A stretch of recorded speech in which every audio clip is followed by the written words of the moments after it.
Welcome, listeners, but take heed. We will say whatever we need to share our knowledge, thoughts, and joy, and even things that do annoy. Before we begin, please be aware, we have a tendency to swear. You have been warned, make no mistake, so join us now. We're for Fawkes' sake. Welcome to For Fawkes' Sake, a Harry Potter book movie compare and contrast podcast. I'm Karlee, and the fun-loving Gryffindor to my right is Ellen. Whoa. Oh, well, maybe because school is pulling it out of you. Oh my gosh, 5 more days. Me too. When we're recording this. Yes. By the time this comes out, I'll probably be on break or back in school going, whoa. But that being said, let's just fly into the Phoenix flashback. Last time we covered the second half of Chapter 6, Draco's Detour, and the slightly corresponding film scenes. We are welcome to Weasley's Wizard Wheezes in both the book and the movie. In the book, the twins are kicking ass and taking the Ministry's money with the Defense Against the Dark Arts line they created. In both book and movie, they show Harry Peruvian instant darkness powder, and he takes it. There's an introduction to love potions that we find questionable. In the book, the Golden Trio sneakily follows Nazi von Douchebag II to Nocturne Alley. They overhear the conversation between Borgin and Nazi von Douchebag II.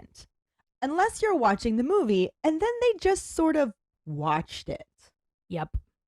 During episode 205, Love Potion Personified, do you agree with me, Karlee, that Fred and George are geniuses? Hey Karlee, hey Ellen, Jackson here. And I 100% yes think that Fred and George are absolute freaking geniuses. I mean, they invented all this awesome stuff. Not only drug products, but defense products. These two are absolute geniuses.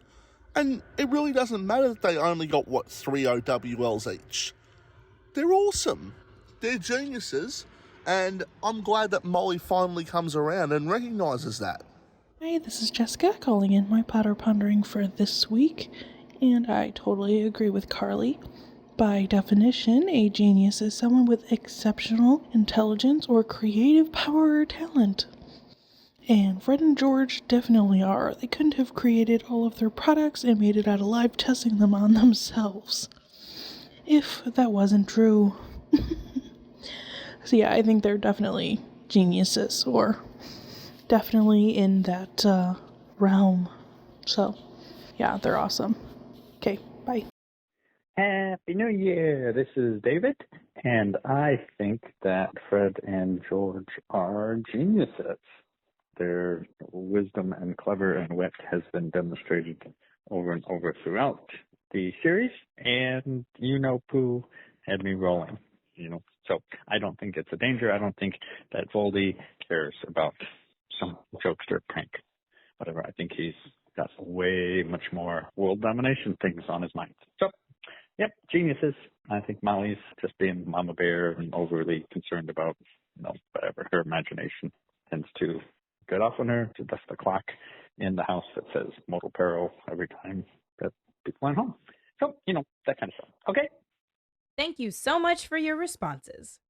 Our trivia question last week was, what color does Fleur say will look horrible with Ginny's hair? And what color is she thinking of putting her and Gabrielle in? Fleur says pink will look horrible with Ginny's hair, and she's thinking of putting them in pale gold. Congratulations goes to Callista Whitewolf. Yay! She is now at 2 weeks in a row, so it's official. The first streak of 2024. Can she keep it going, or is someone else going to sweep in and take the next win? You never know. For now, let's dive into the first half of Chapter 7, the Slug Club, and the corresponding film scenes that don't actually correspond. Nope. Chapter 7, the Slug Club, Part 1.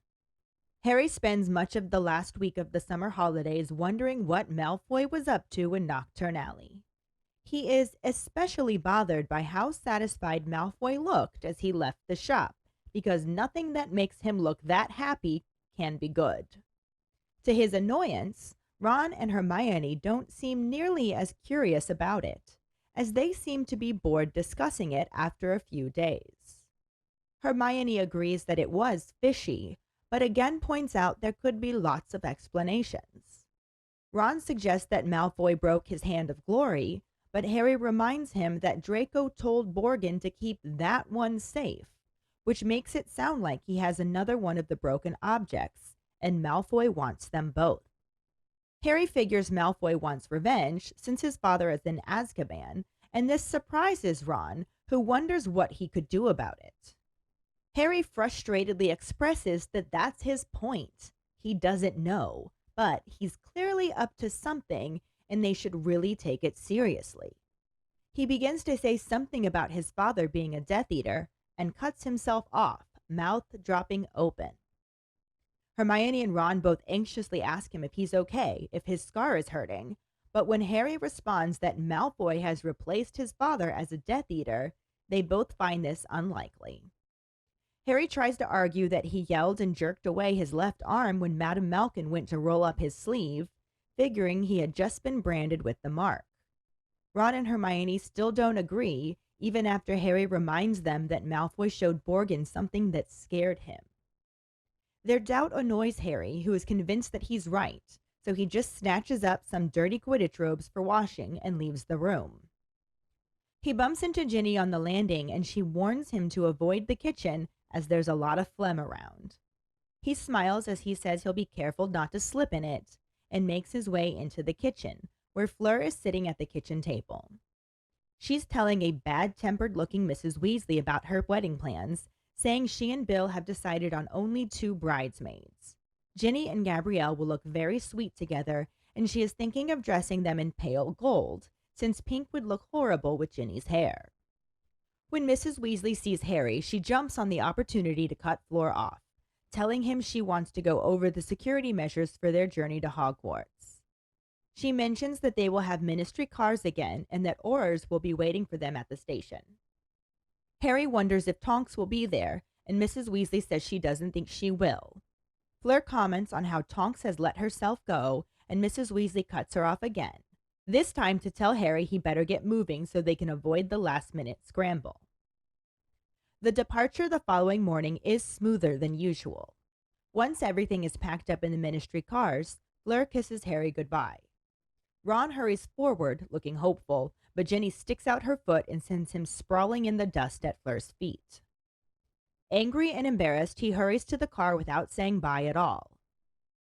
Waiting for them at King's Cross Station are 2 grim-faced, bearded Aurors dressed in Muggle suits. They flank them and march them into the station without speaking.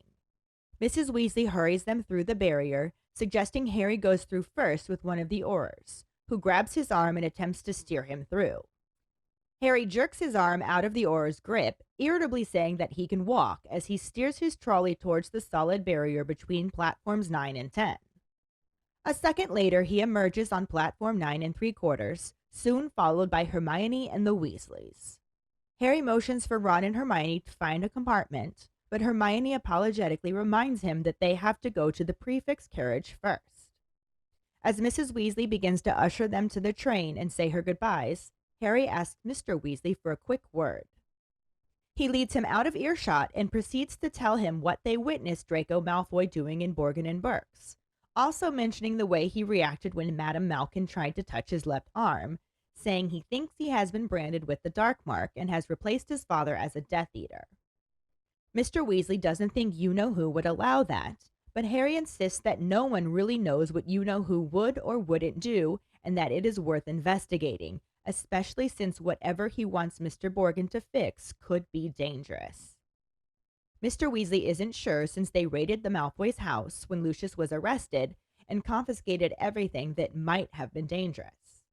Harry thinks they may have missed something, and Mr. Weasley humors him before hurrying him to the train, which is nearly finished boarding.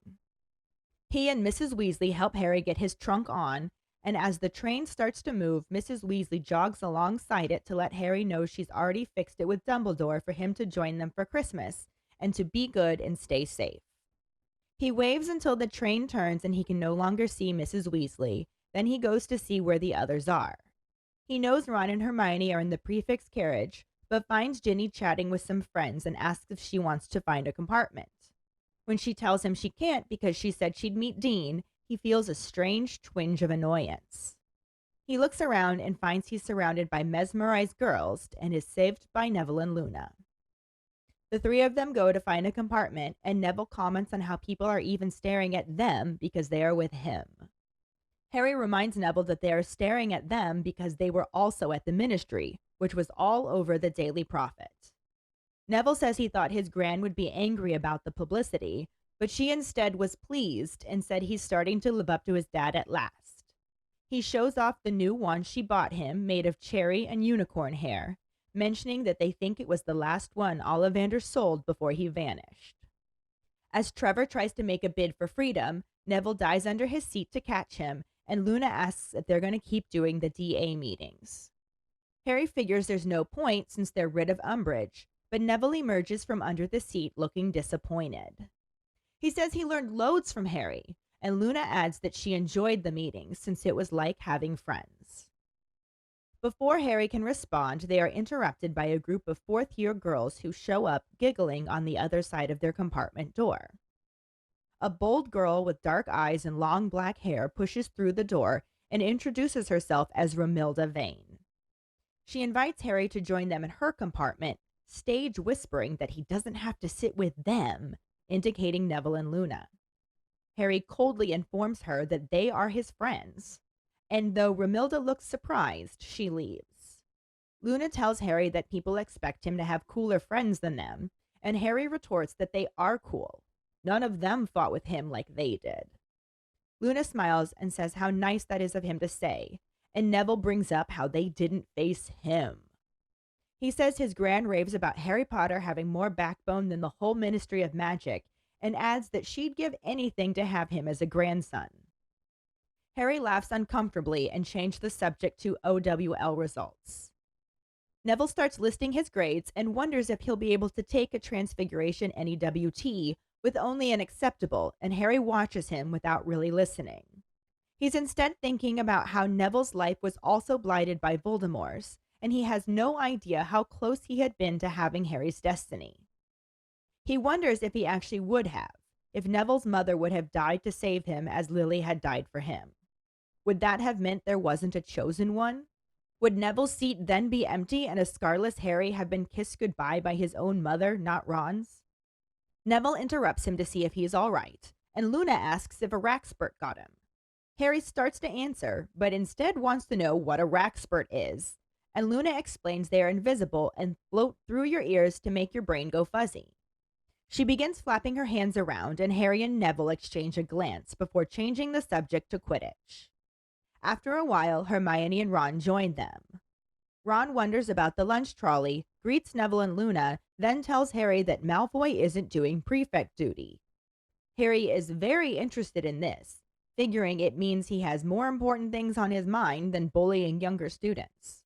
Hermione suggests that Malfoy finds being a prefect tame after the Inquisitorial Squad, though Harry doesn't agree.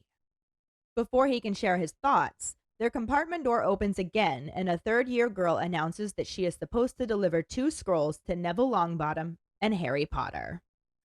The movie section begins with a shot of the Hogwarts Express before cutting inside the train corridor, where Luna is walking among people offering copies of the Quibbler. She approaches Ginny, who is standing with Dean, and acknowledges the little ball of purple fluff standing on her shoulder, calling him lovely and informing her that they're known to sing on Boxing Day. She then offers Ginny a copy of the Quibbler, who accepts it, looks at the cover, and asks what a Rackspurt is. Luna explains that they're invisible creatures that float in your ears and make your brain go fuzzy. Without another word, she walks off, continuing to call out Quibbler for anyone who may want it. The camera then zooms backward out a train window and follows along as it continues to roll by, as Harry's voice begins asking what Draco was doing with that weird-looking cabinet and who all those people were. The camera slows over the window outside the trio's train compartment and zooms in through it to focus on them as Harry tells Ron and Hermione he thinks it was a ceremony, an initiation. Hermione tells him to stop, but Harry is sure that Draco is one of them. Ron isn't sure what he means by one of them, and Hermione explains to him that Harry is under the impression that Draco Malfoy is now a Death Eater. Ron thinks Harry is barking, asking what you-know-who would want with a sod like Malfoy, but Harry just asks him what Malfoy was doing at Borgin and Burke's, browsing for furniture.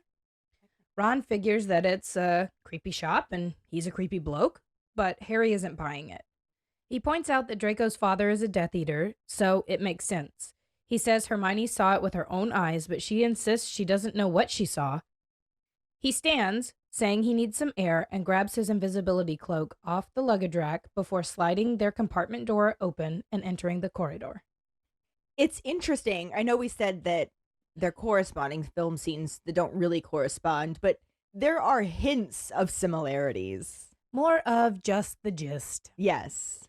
This is like just the gist. Take 2 or 3 or 4. I have no idea how many we'd be on at this point.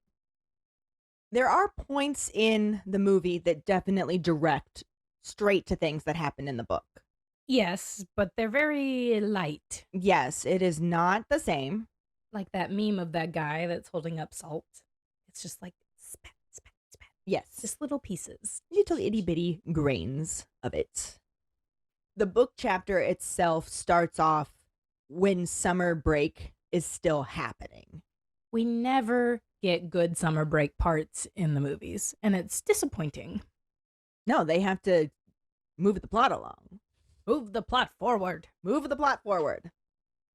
There is a similarity between the conversation that they're having on the train and the fact that they've clearly had that conversation a lot in the book, but we don't really see it in the book. It picks up on the chapter with Harry trying to have it what appears to be again. And we don't know how many agains this is because at this point, Ron and Hermione are over it. And they're just ignoring him at this point. Like, ugh, I can't with you. Harry specifically notices that they seem to be bored discussing it. So I get the impression that's all Harry has talked about for the last couple of weeks. I wonder why he doesn't like go to Jenny or Mr. Weasley. Like at this point, like Ron and Hermione are annoyed with him. He feels close to this family. He's close enough to Jenny that he's like, hey, let's find a train car in like a couple of days. So I feel like I would be like, somebody's got to believe me, right? Yeah. And like go find somebody who would listen to me. I feel like at this point, Harry just wants to talk about it. I just want somebody to listen to me and agree with me. I feel that as a mom. And he's not really like, I don't even know that he cares that much if they're listening. He does just want them to be agreeing. He's just like thinking out loud. Yeah, he's just repeating the same thing over and over again. I don't know, maybe hoping that he'll change their minds. Or that he will come up with an actual reason. Something, maybe. The most Hermione will concede is that it was fishy. I mean, yeah, it's weird. Nobody's in Nocturne Alley right now. That is pointed out. Unless, of course, you're watching the movie, in which case there was people with dogs and a guy talking to a wall, but you know. I don't like that it makes Nocturne Alley seem like an asylum. It really does. Like, these people are evil. They must be crazy. Those don't go hand in hand. Not always. Not always. Voldemort had very weird ideas, yes. Was he a little crazy? Yes. But was he unintelligent? No. He was very smart. I very much doubt you would see Voldemort talking to a wall. No. Bellatrix, maybe. She is that kind of crazy. But the way that they do Nocturne Alley, even in Chamber of Secrets, it's dark, scary, weird people. And honestly, I just think it's like the goths of Wizarding World. Yeah. Like, calm down. Like, yeah, Borgin and Burke's has all these really questionable items that could, yes, hurt somebody. But it's almost like he's just like a collector and he's not selling them for the intent to actually do harm. I mean, he might, but he has a disclaimer. Yeah. Like, hey, this necklace has claimed the lives of 9 muggles to date. Yeah. I don't like the way that they put evil and crazy hand in hand. Because that doesn't always, and I don't even want to use the word crazy because that's not even a good word. Because that's not what they're doing. They're using unstable or mental illnesses almost to say that those people are evil. And that's not cool. That's not fair at all. No. But it wouldn't be the first thing that the author depicted that was questionable, so... Technically, she didn't depict that, though. That was a director choice. True. In the books, though, when she had the tramp woman Oh, yeah. talking to that's Harry, true. and like she had like toenails on a tray or whatever. She gave some stuff for them to build off of. Yes, I she think there did. are a lot of things that the movies took liberties with that could also be considered questionable, and then Yes. maybe not fully blamed on the author, but you know, Things each have his been own. done that we have questions about. Honestly, that is one of the things that I'm really loving about Hogwarts Legacy. It's a genuinely kind story. It is. It's all about friendship and building. Well, I don't know because I haven't taken the dark arts path Right. at all. So I don't know what would happen in that. But it is, I am playing very, very Hufflepuff. All of my responses are like, I'll help you. I'll be kind. Because Yeah. that's how I would react in real life. And it's easier for me to play that way. I'm mostly kind, but also a little blunt because I'm playing very Gryffindor. I answered a sassy question once to Sebastian and he got mad at me. So I stopped doing that. But I am appreciating how accepting and inclusive and supportive. Yeah, there are The good story goblins, is, and there yeah. are goblins that Oh. are like, no, I don't like Ranrock, and no, he doesn't speak for me, even though I am a goblin. And stuff like that. That's really an important build to the Harry Potter story, is that Yes. not everybody agrees. I will point this out. Like, I am a white woman in this world. People assume that I have the same thought processes as them because I am a white woman. I probably don't. Probably not. Especially because I was, I'm from Georgia, so I'm from the South. So a lot of people have a lot of different ideologies down there and stuff, and they just assume. And so they start talking about stuff. And I'm like, actually, I'm going to stop you. I'm not very comfortable with this. Right. And that's kind of how it is in Hogwarts Legacy, is that one goblin is like, no, I'm not here for this. Like, get this guy out. And you help him. And then he starts to see that some wizards are different than others too. Yes, because he was a little wary. Yeah, I think that there are certain aspects of the books that were very much I just need these characters to appear to be the bad guys, to be the scary ones, so I'm just going to make everything about them super stereotypically creepy and maybe uncomfortable and atypical. Yeah, Fenrir Greyback definitely fits that mold for me. Voldemort, if they had depicted him as he is depicted in the books, definitely would fit that mold for me. Bellatrix is 100%. She fits that mold, but she fits her and Fenrir both fit I have some instability in my brain that's not lining up, and so maybe I have a little bit of mental unstableness that's happening to go along with. I also agree with Voldemort is not. I also have very shitty views. Yes. So those two things coupled together are honestly dangerous. Oh, definitely. So That's what made them two of the scariest bad guys. I think Fenrir is 100% the one that I would be the most afraid of. Yeah. More than Voldemort, more than Bellatrix. I mean, I wouldn't want to meet any of them in a dark alley or I- a light alley. I'll tell you right now, I think that Voldemort's a coward, so I wouldn't mind meeting him. Most people who are like that are cowards. So But cowards still do awful things. they can do awful things, but at the same time, Like, that's what makes them more dangerous sometimes, too, is they're so scared they do. what they have to? Yeah. Yeah, I guess. I don't know. But regardless, Tangent. yeah, this section right here has nothing to do with what we were just talking about, but it was a great conversation, so oh well. But this section where we were talking about how it was almost like a very generic, let's just make this creepy. Yes. And By adding scary people. And that's not even necessarily that they're scary. They're only scary because they're misunderstood. People are Generally, yes. afraid of things they don't understand. Exactly. So yeah, it's one of those things where I feel like the game is doing a better job. Highlighting. Yeah. Yeah. It seems more inclusive and kind, and I think that's a good direction for this book series to go. this world to go because it is so beloved. Well, they're going to start the show soon, and I'm very excited for that. And I think they'll do a very good job of making sure that things flow the way they need to. Yeah, I hope so. Anyway, so in the book, like I was saying, Hermione agrees that all of this was fishy, that he was in Borgin and Burke's, that he was even in Nocturne Alley. Mhm. Ron thinks that maybe he broke his hand of glory and that's what he wants fixed. And Harry's like, no, because he said he had to keep that one safe, which makes it sound like there's another one there. I love the fact that during this whole scene they were watching, they couldn't see fully what was going on because he was standing behind the cabinet, and it never once occurred to them that he was talking about the cabinet. It's just so funny. All of that brainstorming, not in Ravenclaw. I have a quick query. Do you happen to know what a hand of glory is? Not what it is in the book. No, I don't. When they would hang people, they would cut off their hand and hang it around their neck if they were like a thief or other scary thing. So often people would take it as a remembrance, and it's supposed to be cursed. It's very interesting that they use a hand of glory in the books. Yikes. Yeah. Very dark magic. Yes.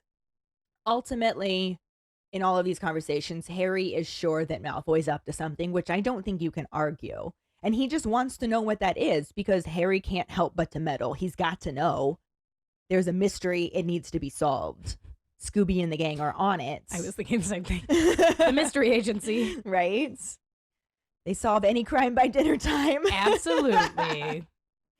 But Harry's biggest guess is that it could be he wants revenge for his father being in Azkaban. And what can he do about it? that's exactly what Ron says. And at this point, Harry's frustrated because that's what he doesn't know. He's like, I don't know what he can do. That's why I'm trying to figure this out, and y'all aren't brainstorming with me.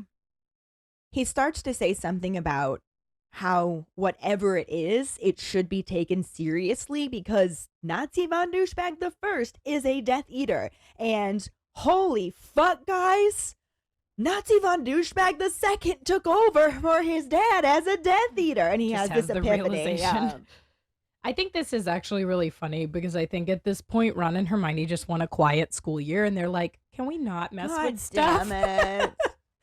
I just want it quiet. We're going into our newts now. Can we just like not get involved in all of the problems? God, can you imagine if they didn't get involved? Oh my God. Would have been such a mess. Would have been a shorter book. That's true.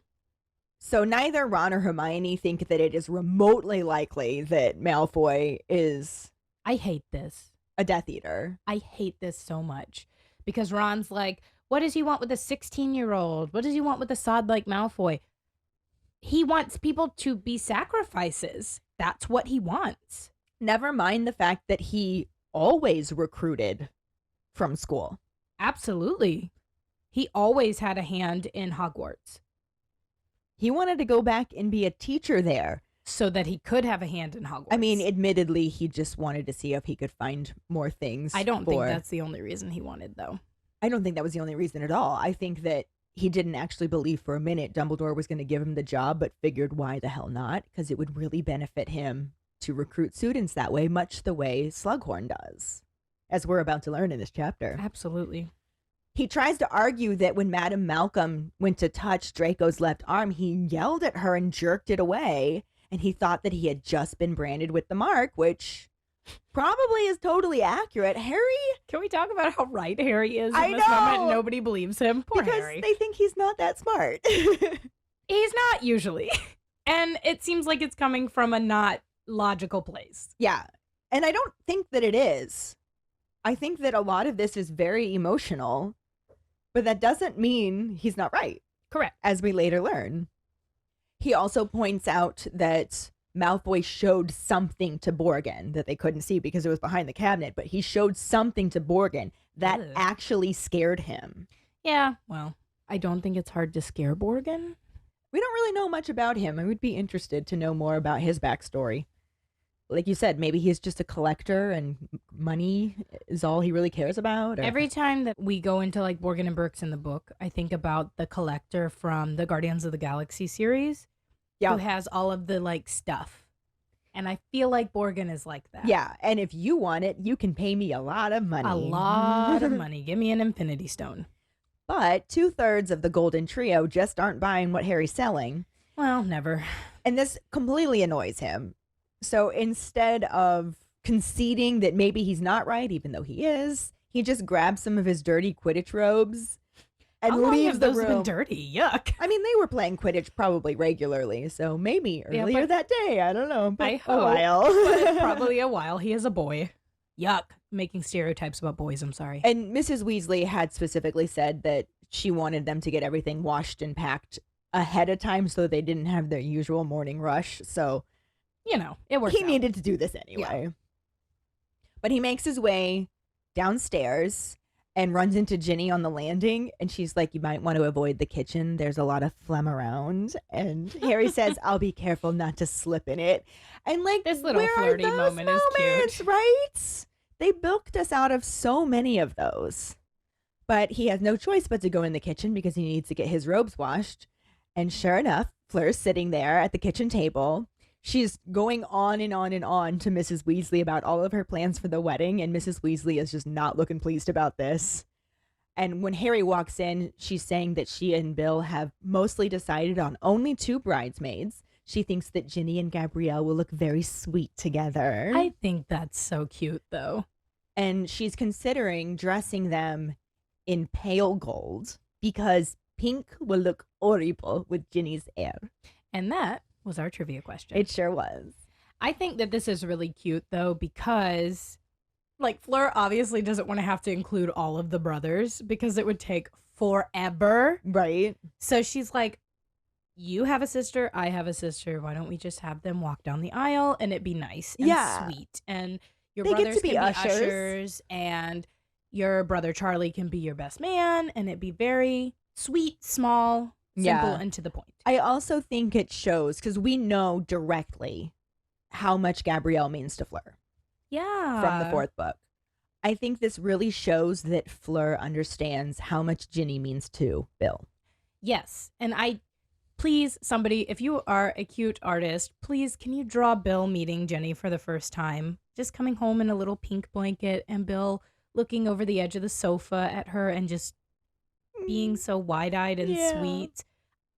Anyway, Mrs. Weasley is fucking thrilled to see Harry because I'm always thrilled to see Harry. well, there's that, but also it gives her an opportunity to stop Fleur's talking.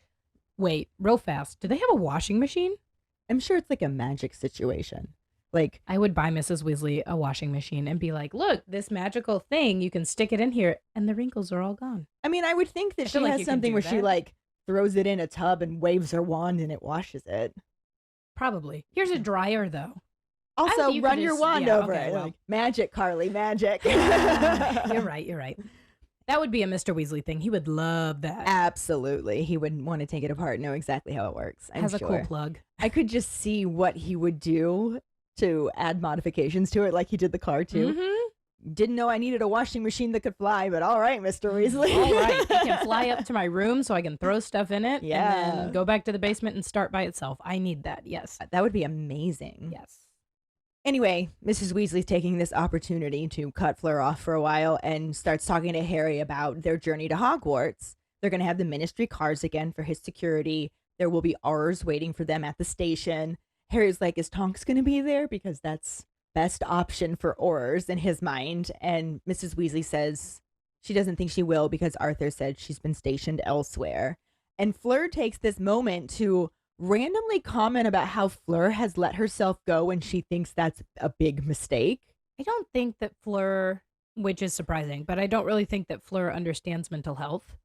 She has like no insecurities. She definitely has the pretty people. Bubble. Yeah. Yes. And I just think that seeing somebody being in a depressed mode, she's like, oh, God, what is wrong with him? Which sucks. If you don't understand depression and you're making that judgment, stop. Yeah. Well, this was also written long enough ago that people didn't really understand mental health at all. But the author did because she specifically wrote Dementors for a reason. And that makes me disappointed in her. Being aware of it and experiencing it is not always the same thing as As understanding it. And yeah. like, as society goes, there just wasn't the same push for taking care of your mental health that we're starting to get now. There's still so much of a stigma on it. There is. And especially in the wizarding world, there just wasn't any There's kind no of mental mental health health care. But Mrs. Weasley takes this opportunity to just cut her off again because she's like, no, we don't need to be talking about Because she knows. tongues that way. She does know. You have no idea what she's going through. Like, Right. that's a really harsh. I like Fleur. I do. But this is a really harsh judgment to make about somebody. And then later in the book to be commenting on Bill's appearance and how it's not that important to her. Well, she is also still kind of young. I guess she's like 20 at this point. So yeah, Yeah. maybe 20. Ooh, she might Yeah. not even be 20.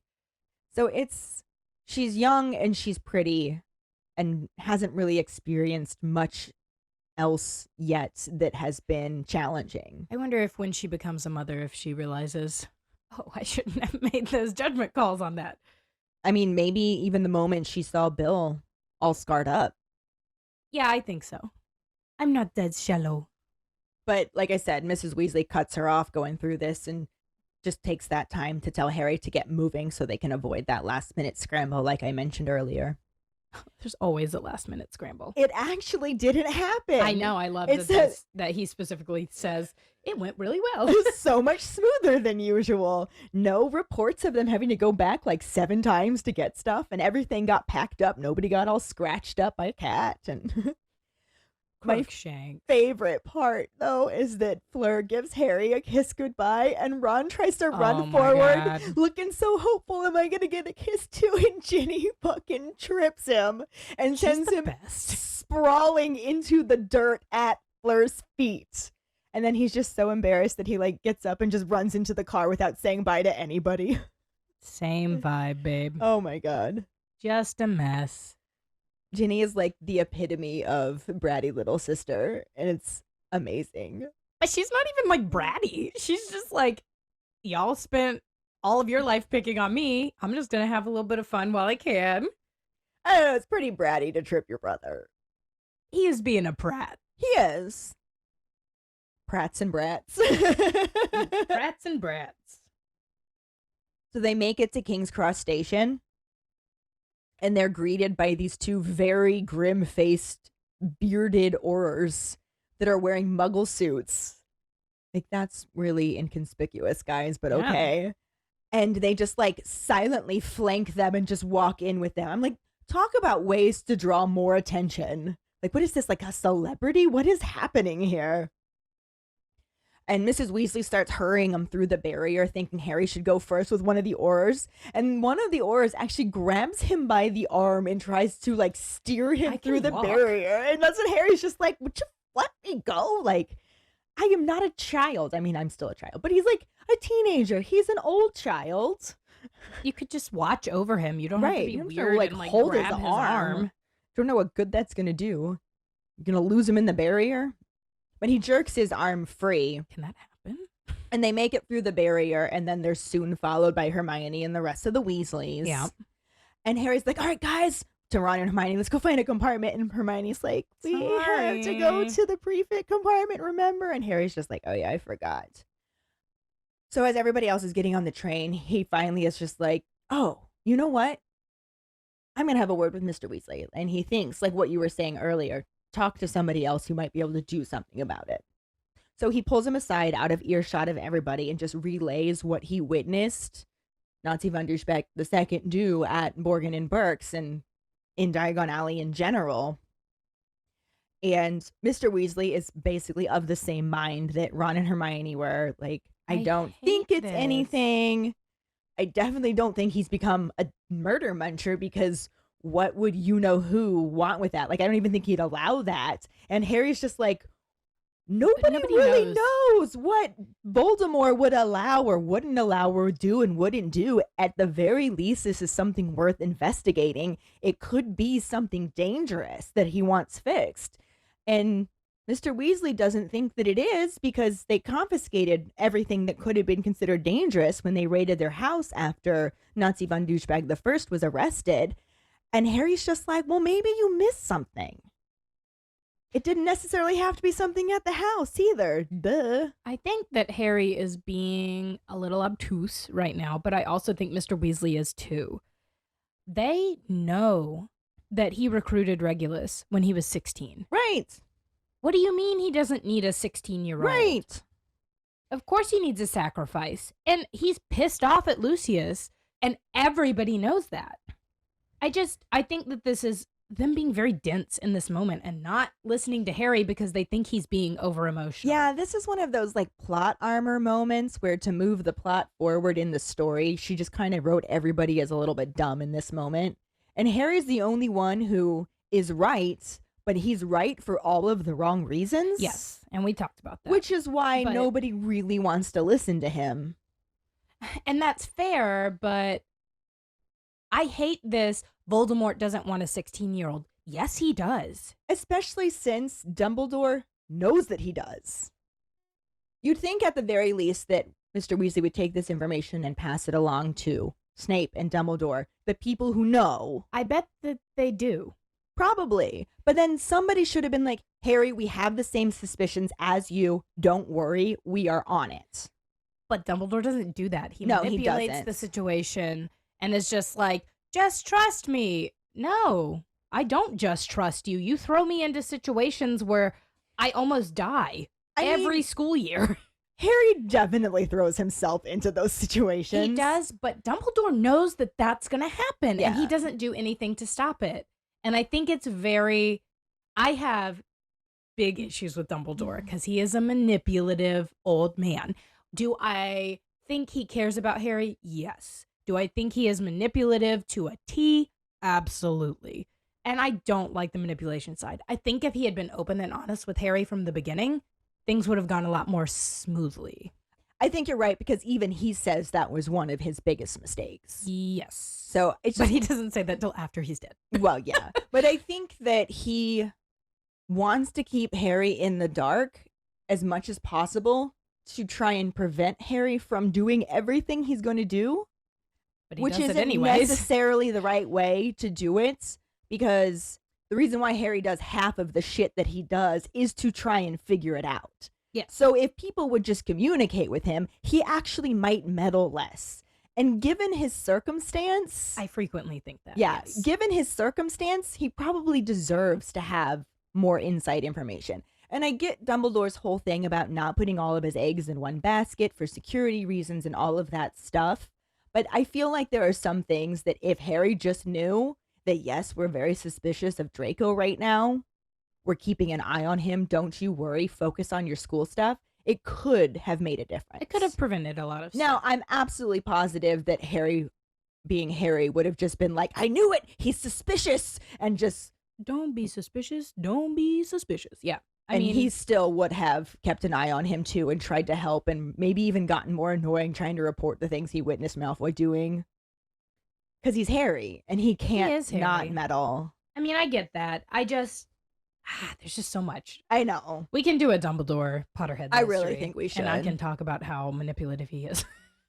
But, Mr. Weasley is like, I didn't miss anything, but okay. Yeah, he totally just sort of humors him. He's like, maybe, but then the train whistles and he's like, you better get going.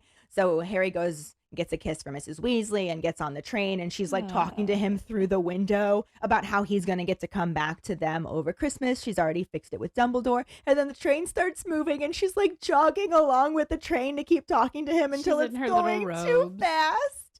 Yeah, oh, I love Mrs. Weasley so much. And he just like waves until the train turns a corner and he can't see her anymore. And then he's just like, all right, well, I'm not going to be able to find Ron and Hermione because they're probably already in the prefix cart, but let's see where Ginny is. And he finds her talking with some friends and he's like, hey, do you want to go get a compartment? And when she says she can't because she promised she'd meet Dean, he has this little twinge of annoyance that he doesn't quite understand. It begins. It begins. He thinks it's just because he got used to her spending so much time with them over the holidays. That would be kind of hard. Yeah, he definitely explains away a lot of his emotions surrounding Ginny Well, off to the be bat. fair, that does make sense, at least. Yeah. He got used to hanging out with her and like, oh, now that they're back at school, she has her own friends to hang out with. Right. That is at least valid. It's not like a crazy, irrational explain away. Yeah. And while he's coping with these emotions, he's looking around and just sees that he is just being ogled by a whole bunch of very mesmerized girls that are probably giggling. Goodbye. And he's just like, oh God, what do I do? Oh God, what do I do? And thank God, saved by Neville and Luna. Saved by the Neville.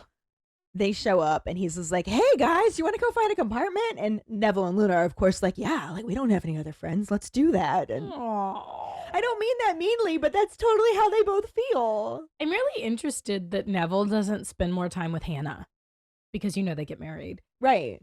Like this would be the time to hang out with people from different houses because this is the. I think that they probably did. They most of their bonded canoodling in after. 7th year. Yeah.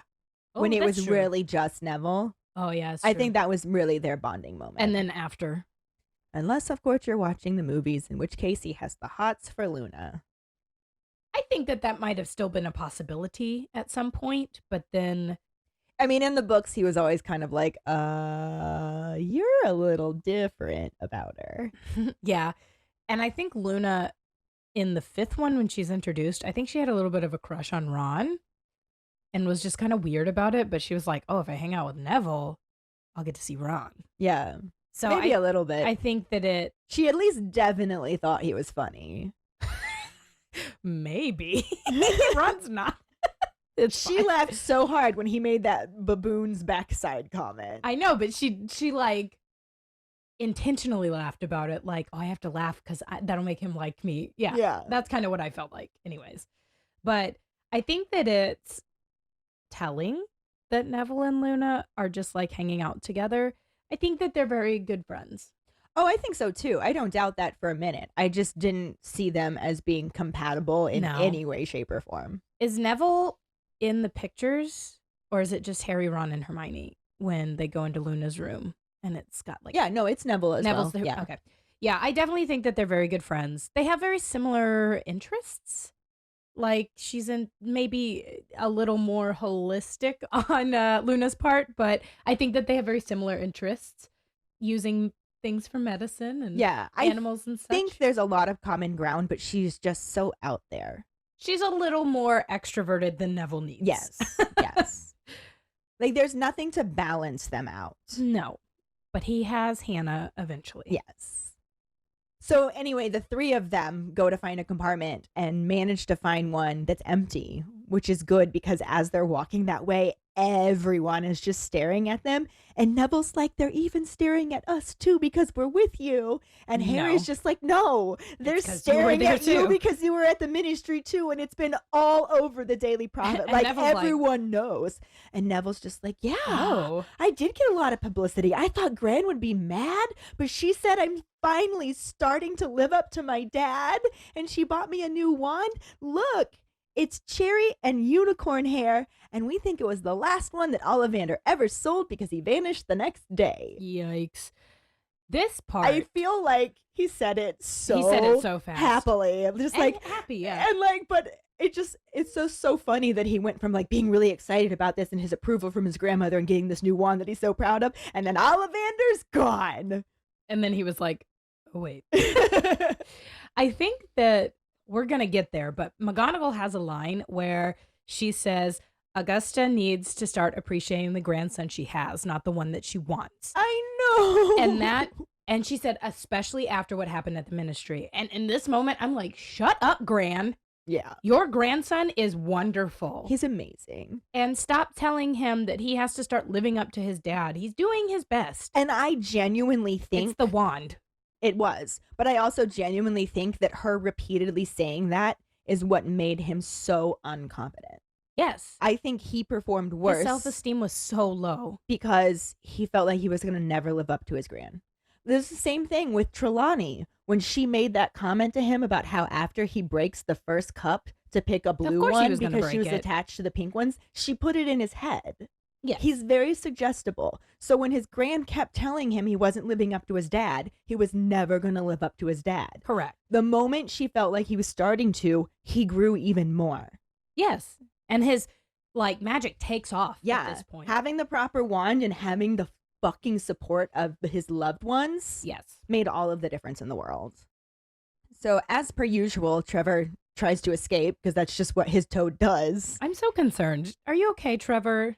I would just let him go. right? Are toads magical? I'm sure. I don't know, but they have magical rats. I would imagine that if you have a pet toad that you're allowed to bring, there's got to be some kind of magical quality about it. It's not like toads are the particularly cats magical that cuddly. come? I mean, the owls aren't really, other than Owls being really smart. I mean, deliver your letters, though. well, yes, they're practical, which is what Hermione but says. cats are just. Yes, cats are absolutely magical because normal house cats are absolutely magical. Well, that's true. But I mean, I Hermione literally stop and pet specifically- every single cat. Me too. I have to And pet Chaz is every like, you single don't one. have to pet all of them. And I'm like, Like, if I yes, get a reward I for do. petting all of them, I will. I also flush all the toilets. So I was trying really hard to make sure I flush all the toilets. I don't know. It felt important. I don't care if I get a reward for it or not. I'm going to pet I'm gonna every pet single all the cat. cats. So with Hermione, Crookshanks is part Kneasel. Kneasels are magical. Yes. So I don't know. I was just curious if maybe Trevor has some sort of aura about him. Like if you keep him in his pocket, does he offer you protection? Like in Maybe. D&D, you get an aura if you're close to somebody. That would be cool. I would totally do that. Yeah. I don't know. But He he's always just- trying to get away. He doesn't like to be in pockets or Yeah, I'm held here or for it. whatever. So Neville has to go under the seat to try and catch him. And His while butt's his in the butt's air. just sticking out, Luna wants to know if they're going to keep having the DA meetings. No point now. Yeah, Harry doesn't think they need to since Pepto-Bismol's gone. Thank God. But Neville comes out from under the seat and he was just like, oh, but I really like them. I learned so much for you. And then Luna goes and says, yeah, I really enjoyed the meetings. It was like having friends. Oh, sweet Luna. I know. And I'm Harry, not crying. right. Harry doesn't quite know what to say. It's something that he comments on multiple times when Luna speaks. But how she has the uncomfortableness. Yeah. She has that tendency to say something that's just so genuinely honest, it's uncomfortable. Yes. And saved by the group of really obnoxious fourth years who, can I just say, though, as sketchy and obnoxious as Romilda Vane is, props to her for having the balls to Good walk job, up to confidence. a famous sixth year and ask him out. Good for you for having confidence. But back off. Right?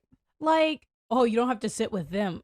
Did it not occur to you that they were maybe his friends? I mean, it didn't. Which is terrible. And I hate the fact that when she says that, she invites Harry to join them all in their compartment because Harry's just like, yeah, because that's exactly what I want, to go sit with a bunch of fourth year giggling girls. But she does like a stage whisper. You don't have to sit with them. Clearly sit with in us. their earshot. Yeah, like rude. She is 14 or maybe 15, but Maybe. still. And Harry's just like, they're my friends. And Romilda's just like, oh. And Maybe leaves. she Like, I'll give her didn't read the some prophet? credit. Yeah, she left. I mean, I don't know. She didn't read the prophet, I guess, because they were in it. I mean, Yeah. And then the next uncomfortable Luna moment is when she says, people expect you to have cooler Cooler friends." friends than us. And then And Harry's Harry's like, just like, you are cool. None of them fought with me. None of them were at the ministry. And Luna's just like, oh, that's so nice to say. And Harry's just like, I'm not being nice to you. That's just the truth. Like, you are my friends. You have my back.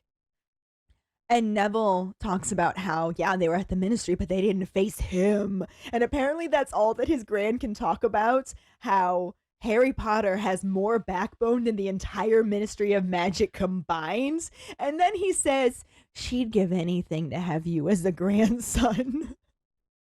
Neville. And that right there is a very Luna-esque moment. Like that uncomfortable truth. That makes me so sad, though. I really wish that Harry had had grandparents to keep him. Because I don't know if we find out how the Evans die, but I mean, the Potters were old when they had James. He was like their miracle baby. Yeah. Like in Friends, Ross talks about how he's their miracle baby because they thought they were barren before they had Ross. So he's like this miracle baby. That's what James was Yeah. to them. And they die from, I think, dragon pox Pox. in their old age.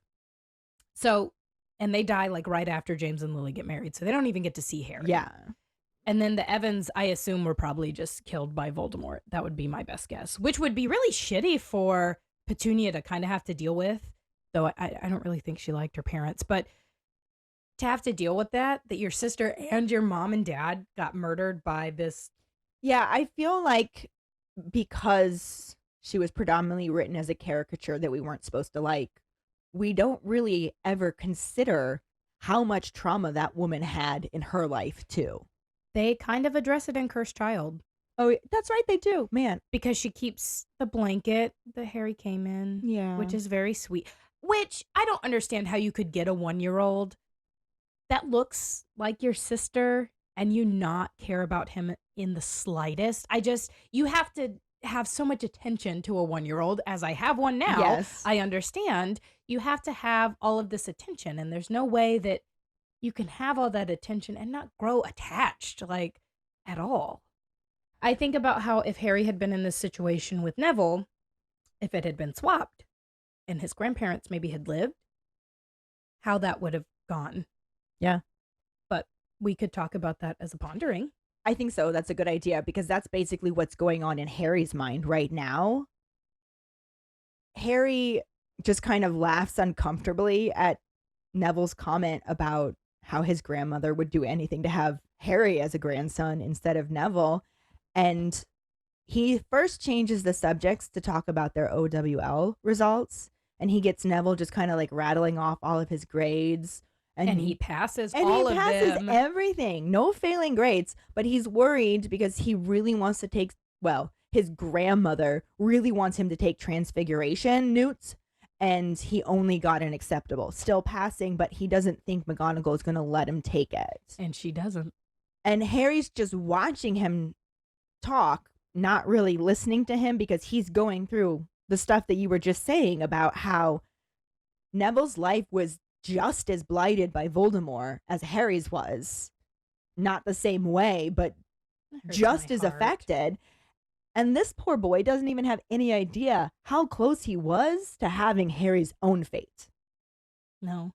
And then he starts to wonder if he really would have had that fate because he doesn't know if Neville's mother would have died to save Neville the way Lily died to save Harry. I think Alice Longbottom would absolutely have died for her son. However, it's a very specific way that Lily did die. Would Voldemort have given her that same choice to live? Yes. Because Snape begging for Voldemort to save her is why he gave Lily the choice to step aside and her refusal. So would it have been the same? I think it's very interesting to think about. And yeah, I agree. That should be our pondering to let our keepers delve more into this concept and what their thoughts are on it. Anyway, as Harry is going through all of these thoughts because they're pretty deep and I'm looking forward to your responses on them, Neville interrupts him to see if he's okay because he's got a little bit vacant. And Luna wants to know if a rack spurt got him. How would he know? Luna, how would he know? Harry's just like, well, no, what? I do what? And this is when Luna explains that they're invisible creatures or something that float through your ears and make your brain go fuzzy, or as I like to call it, marijuana. Okay. Makes my brain go fuzzy. Doesn't go through my In a ears good way. though. Yeah. No. Oh yeah. Especially when I'm stressing. But at least this is referenced in the movie. Mm-hmm. So a very slight ding here, if not in a completely different scenario. Oh my gosh. I forgot about her flapping her hands around, though. That's hilarious. Yeah, but she's literally like imitating what she thinks a rat spurt must look like since they're invisible. It's not like she knows. And Harry and Neville like look at each other and then quickly change the subject to Quidditch. Cute. Eventually, they're joined by Hermione and Ron, who still have to like occasionally do some prefect duties, but now they're like done with their initial meeting and such. And Ron, being Ron, is just like, wonder when the lunch trolley's coming. I'm hungry. Same. Always same. I love that they call it a lunch trolley when it's literally just candy, though. I wonder if she does have actual food, though. I mean, I doubt But many the kids kids are would like, be purchasing I that don't with want a candy sandwich. as the option. Give me a cauldron cake, which are really good, by the way. Oh, yeah. He greets Neville and Luna, Ron does, and then informs Harry that Malfoy's not doing his prefect duty, which Ron had to know this was opening a can of worms. No, he didn't. He didn't use his brain. No, that's true. He's too focused on food.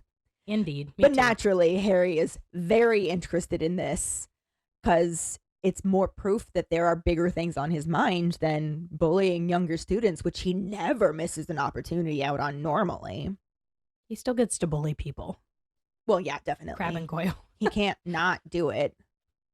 Hermione thinks that maybe Nazi von Douchebag II just finds being a prefect pretty lame after getting to be on the Inquisitorial squad, because they definitely had way more power than any child should have. Oh my gosh. But Harry's just like, no, I don't think that's what it is. But then before he can delve more into his theories that nobody's going to listen to anyway, he gets cut off because a third-year girl opens their compartment door and has these 2 scrolls that she's supposed to give to Neville Longbottom and Harry Potter. And that is where I decided to cut off the chapter because it lines up as best as I could get into it. I don't know. I mean, we get a choppy version of this with the movies, like Luna walking through the corridor, Ginny's standing with Dean. I almost called them Jean. That's their ship name. Better than Dinny. So Dinny, yes, Dinny's. Oh my gosh. But they're standing together, and then I guess we're just supposed to assume that they're together at this point, and we really don't get confirmation of that until they're making out in the 3 broomsticks, but whatever. I wouldn't have just assumed that, though. No. He could have like had his arm around her or something. Yeah, they were just literally standing next to the window talking. Luna does have the quibbler, and she's passing them out. That is a nod to the book. I absolutely love when she's offering the quibbler to people and Ginny's just like, oh, yes, please. Like she was really going to be that excited about it, though. Also, Ginny and Luna, they're still my ship. Mm-hmm. I like that. But Ginny takes the quibbler and she's like, what are raxburts? And Luna's like, they're fuzzy little things that get in your ear and make your brain go all weird. You know? No, I don't know. But okay. Sure. Whatever. Yeah, but yeah, is that what tinnitus is? Right? Oh my God. That is what raxburts are real. That's tinnitus, yeah. So then we find ourselves in the Golden Trio compartment. And in the movie, Ron and Hermione aren't prefects. Roll my eyes. He just gets to hang out with them the whole train ride, whatever. So Harry wants to know what the deal with Draco going into Borgin and Burke is, which we have that conversation at a different point in time with Ron and Hermione. But we didn't get the convo within Borgin and Burke. So it's like he just watched it happen and he's like, oh, this absolutely was an initiation. That's when he became... Why would they have a ceremony in Borgin and Burke? Yeah, that makes 0 sense whatsoever. And Voldemort's not there. No, like how you initiating him to be a Death Eater? And Greyback is there and isn't officially a Death Eater. Because he's not worthy. He's a half-breed. Yeah. Well, not really, but whatever. He's a cursed breed. Something. But then, Ron bringing up what does who want with a 16-year-old? Ding. It is a ding. Ish. It's an annoying ding. Yeah. Because I still have a problem with it. Stop saying that. I know that Ron doesn't know about Regulus. I know that at this point, Harry doesn't really know about Regulus. Remus knows about Regulus. Yeah. And that he was 17, 18 when he died. Yep. And he joined up when Harry does know about Regulus because Sirius says my idiot kid brother joined up at 16 or something Harry's like that. Harry's not surprised in the least, but he's not making the logical arguments. He's not, completely. And I get it. He's basing it all on bias of he Malfoy. moved his arm. He moved his left arm and screamed. He's not using his Ravenclaw-ness to figure this out. Because he doesn't have any. But in the movie, at Christmas, Remus is like, you're basing everything on bias and hatred when he's talking about how Snape is working with Malfoy. And I think in this moment, that's what he's doing with Malfoy. Oh, definitely. Everything is bias and hatred, and just because he's a Slytherin, he's being bad. Also, now, granted, we weren't on the roof. We were just watching them watch through the window while they were on the roof. But I did not get ceremony out of that in any way, shape, or form. There was no initiation happening. I feel like there would have been I don't know, but nothing gave me the vibe. I feel like there would have been candles and I don't know. Bellatrix at least would have been there. Something. But that's the end of the movie section. It's just Harry grabs his cloak and leaves because he's frustrated. Yeah. And he goes out in the corridor. And it is the best that we could line it up because, I mean, in the movie, he has actually left. He's not with Neville, but he has actually left, whereas in the book, he's about to leave. But also in the book, he's about to go to the Slug Club. Oh, yeah, which... And in the movie, he just It's not the same. It's not the same at all. As this movie section wasn't incredibly long and barely anything happens, like Luna had her one part. Quibbler, and, you know... She's sweet. Ivana. And, you know, Ivana Lynch is adorable and the most perfect Luna ever. There's not much else to say about her, really. We see Dean. But he doesn't really do anything but stand there. He never does. You know, he the has so many one-line lines. wonder, as Katie called him. He has so many lines in the new show he's in the How to Get Away with Murder or whatever. Oh, really? Yeah, he's like a main character. Good for him. Yeah. But no lines here. No. He just smiles. And he does look really sweet with Jenny, honestly. Yeah. But yeah, I guess Ivana Lynch is the only new one we see. Yeah, and I always kind of feel bad. We'll talk more about Dean and Jenny, but I always kind of feel bad for how they end up breaking up. Don't push me, Dean. Right. But you know. But anyway, so little happened in this. As far as movie goes. Yeah, yes. we'll bring up those characters later. I'm always intrigued how you can stretch out the smallest movie section to a pretty decently lengthy description. It's because I describe what they're doing and what the scene Camera looks like and doing what the and- camera does. But without any really new actors, we'll go into our Potter Pondering, which, as we said before, was how do you think that the storyline would differ if Voldemort had chosen Neville? There's just so many. I don't normally like playing the what if game, but I feel like this one is so interesting. The chosen one what if is very interesting. And I'm not going to lie, Sarah, when you finish the Hermione books, can you start writing Neville them books? as if Neville was the one Neville chosen one. with the scar instead of Harry? It's just really interesting to think about. So we want to hear your thoughts. Yeah. Find the post on our Facebook page and share your thoughts. Or call us at 216-526-6792 and leave your response as a voicemail. Make sure you start off telling us your name and then go into your answer. Don't forget, you can also stitch your response on TikTok. We really look forward to reading, hearing, and seeing them. This week's wizarding word is that there's a new interactive art experience in Germany that's called Harry Potter Visions of Magic. So we need to go to Germany? Right. And it actually is going to be running through June 2nd of 2024. So you got like 6 months to plan this trip. Or if you listen to us and already live in Germany, go check this out and then tell us all about it. Absolutely. Take some videos. It sounds really cool. I got to go to one of these type things that it was a Van Gogh display and it looks like that, but like the pictures on this article are really, really cool. We did the Disney interactive experience and it was wonderful. Yeah, too. it's so neat. Apparently they had an opening day just recently and they had George and Fred Weasley there. Oh, well, the Phelps boys. James and Oliver Phelps were there. And they have displays focused on key iconography from the wizarding world, like Daily Prophet covers, the enigmatic Black family tapestry, and the night bus. I just am a huge fan of being immersed in the world. The art, yes. And when you combine art with Harry Potter, I'm just in heaven. Yep. So, to be honest, that's how Universal is. They do a very good job of immersing you in the world.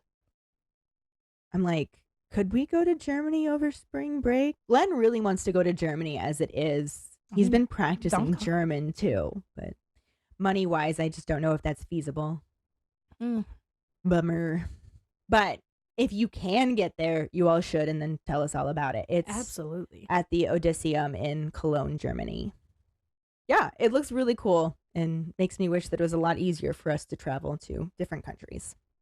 We're far away over here. We can go to Canada or Mexico, which, to both of those. Oh, but, yeah. You know, we can go to Canada pretty easily, me and you. We could take a boat to Canada if we wanted. Well, we should plan a Canada trip, but go visit Mike. Oh, yeah. Hi, Mike. But that will lead us to our trivia question. Let's see if Mike gets this one. Maybe he'll bring his streak back. But this week's trivia question is, which compartment does Slughorn ask Harry and Neville to meet him in for lunch? The first one who responds with the correct answer and the code word #Slug Club will get a sticker. Another way to get a sticker is to rate and review us through iTunes. If you don't have an Apple account, then you can write us a recommendation on our Facebook page. Make sure to email us at fawkesakepod@gmail.com to let us know you did, and we'll get back to you to figure out which sticker you want and where to send it. Don't forget to find us and follow us on Facebook, Instagram, Threads, and TikTok at FawkesAkePod. Following us on Podbean at FawkesAkePod will get you the episode as early as possible and give you a leg up in answering the trivia question.